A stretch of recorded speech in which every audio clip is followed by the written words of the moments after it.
Be, ito na yata yung pinaka-astig na tripod na na-try ko. Tignan nyo naman for the sunod. Ito nga pala mga bebs, yung Ausian tripod gimbal. Pag binuksan mo to, meron na siyang manual. Yung mismong tripod gimbal, ayun, tignan nyo naman, napakaganda beb. Meron na nga rin pala siyang stand para makatayo siya mag-isa bebs. At itong charging cable, malamang. So, turuan ko lang kayo kung paano ko siya sinetup ngayon. So, tinurn ko lang sa first page yung manual. Tapos, ayan, niscan ko yung QR code para ma-download ko yung application Ayan, na bebs, kailangan. yung Ausian app, kinuha ko lang siya sa App Store. Pagka-open ko, be, inalaw-alaw ko lang yung mga bagay-bagay dyan, diba? Then, mga be, kinuha ko na yung mismong tripod gimbal, tas ayan, in-unfold ko na. I-click na rin natin ang phone para hindi naman tayo nag-grade 6. Pag tinurn on mo siya, automatic siya magpupwesto. Pag dinouble click mo naman yung record button, magpuportrait siya. Ito na mga adjustment sa gilid, pang blurring effect yan. Tignan nyo naman, diba? Meron nga din pala tayong joystick dyan para mahirap mo kung saan mo gusto, diba? Zoom in, zoom out naman ang atake nitong nasa gilid dito, bebs. Kaya attach na natin yung stand niya, mga bebs, para maitayo natin siya at makita nyo yung other features niya, diba? So, ayan mga bebs, naitayo na natin siya. At ito nga pala yung charging cable niya at itong OLED display. So, dito mismo sa application niya mga be, meron kang option para mag-face tracking. You know, magagamit mo to kung gusto mong sundan-sundan ka ng camera habang nagme-makeup ka, diba? Napakagandang idea nito, nanggigigil ako. Tapos, meron din siyang body tracking. Ayan be, tumayo na talaga ako para makita nyo kung gaano siya kaganda. Talagang nasusundan niya ako kahit saan ako magpunta. Yan, kinuha ko yung pusa kong napaka-cute. Tignan nyo naman be, step in, step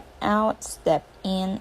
Napakarami pa nitong features mga be, hindi ko pa lang siya gamay, aaralin ko muna siya ng ilang araw. Pero ayan, ito yung stabilization kinemerot niya kapag ginagamit mo na yung actual gimbal. At ito yung sample footage mga be, tignan nyo naman kung gaano ka-stabilize. Bebs! Kung gusto mo nang hindi masyadong malikot na pagbibideo habang kayo naglalakad tumatakbo be, ito na yon. Meron pa siyang pailaw sa likod, ng gigigil talaga ako, napakaganda. So ayan mga be, kung nagustuhan nyo yung performance nitong tripod gimbal na to from Ausian, nilagay ko na nga pala yung link dyan sa may yellow basket para mabudol na tayong lahat. Yun lang, bye!